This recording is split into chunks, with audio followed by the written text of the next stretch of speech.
le film tant attendu La menace fantôme dans 2900 salles à travers toute l'Amérique. Partout dans les grandes villes, de Los Angeles à Montréal en passant par Toronto, l'événement a donné lieu à des manifestations semblables. Des spectateurs personnifiant les personnages de la saga de George Lucas ont enfin vu leur longue attente récompensée. Alexandra Duval s'est rendue dans un cinéma de la région de Montréal.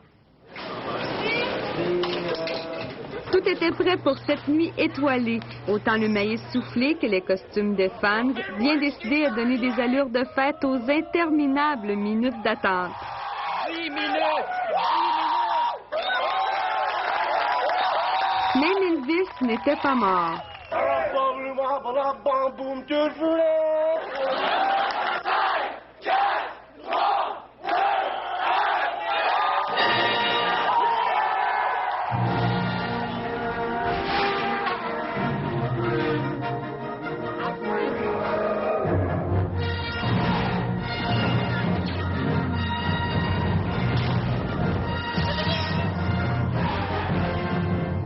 Les yeux petits, mais pas moins épatés à la sortie du film, la plupart des inconditionnels sont éblouis.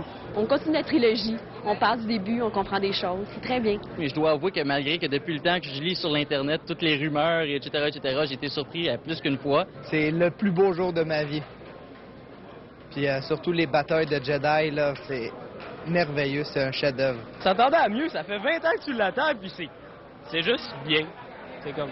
J'ai été déçu. Après les autres Star Wars, comme je m'attendais à plus, mais c'est quand même bon, là. Qu'est-ce que t'as aimé? Les bonhommes puis l'histoire. T'as Dieu, puis t'as George Lucas encore plus haut. Ça valait la peine de faire la file? Ah oui.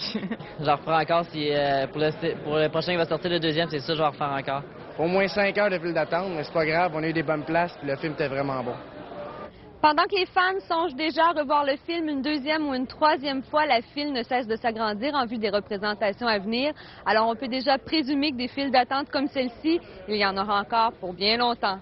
Alexandra Duval, Radio-Canada, Greenfield Park.